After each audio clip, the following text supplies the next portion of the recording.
He began to snack on a large bud. I holstered the taser. Maybe if I left him alone, he'd OD. "Sergeant Avalon?" I turned. Neil Winston was standing on my roof between a large hydrangea and some bamboo stalks. He was wearing a bathrobe and slippers.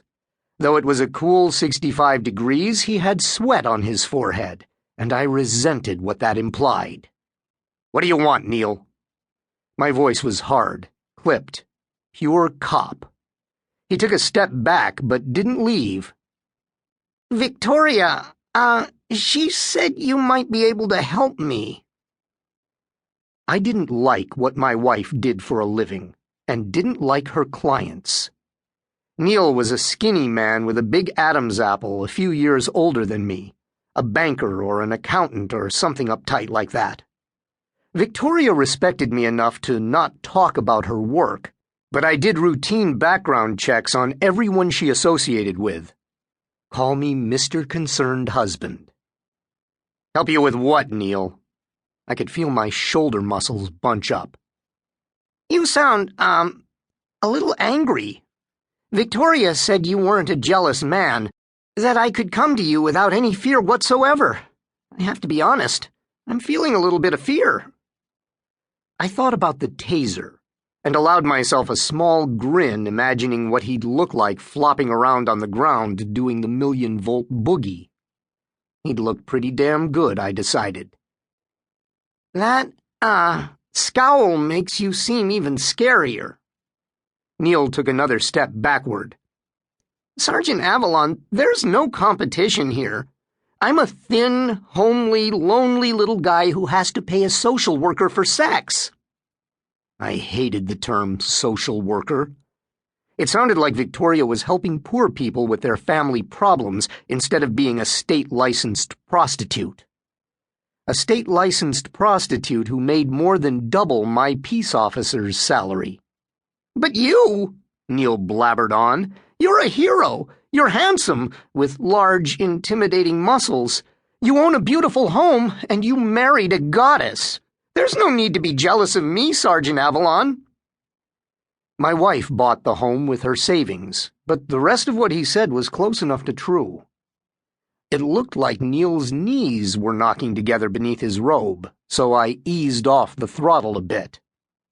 "What is it you want, Neil?" "You're a timecaster, right?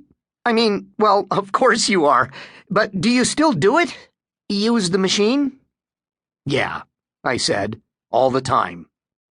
I hadn't turned on the TEV in about 8 months. No need to, with crime practically non-existent these days. All I used it for was show and tell at grammar schools.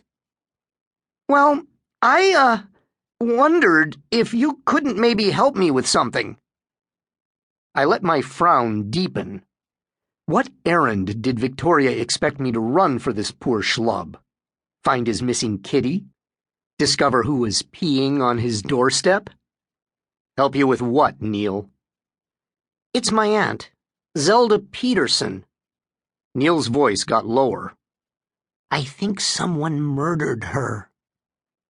I sighed. Besides being thin, homely, and lonely enough to pay for sex, Neil was obviously fucked in the head. There hadn't been a murder in the tax-paying sections of Illinois for more than 7 years. There hadn't been a violent crime in more than 5. The closest thing to a crime spree these days was a parking ticket followed by pinching an apple from a street vendor. But since this was one of my wife's clients, I responded with restraint. "You're fucked in the head," I told him. Believe me, that was restraint.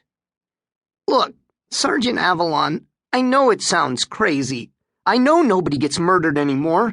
Heck, there hasn't even been a fatal car accident in as long as I can remember.